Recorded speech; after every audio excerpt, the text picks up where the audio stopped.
આપણે દરેક ખેડૂત ભાઈને આ રીતે બોલ્ટ ઘસાઈ જતો હોય છે. આવી જો પાનો ફેરવીએ તો કામ નથી આપતો. એના માટે આપણે આવો નટ લઈ અને એને 2 ટુકડા કરી દેવાના. આ રીતે બરાબર, આ રીતે 2 ટુકડા કરી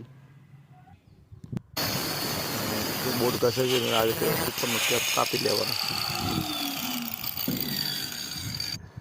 આ રીતે કાપી પછી પેલા જે ટુકડા કાપે તેને આ રીતે કાંટા ચડાવી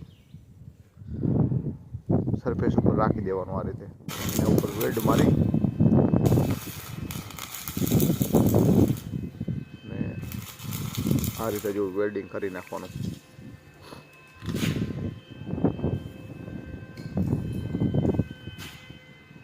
આપણે બોલ્ટ જે પહેલાં જેવો હોય છે નવો એવો એ રીતે થઈ જાય. જો પાનો લગાડીએ તો પણ પેલ નથી મારતો એમ. આ રીતે આપણે જૂનામાંથી નવું કરી શકીએ છીએ.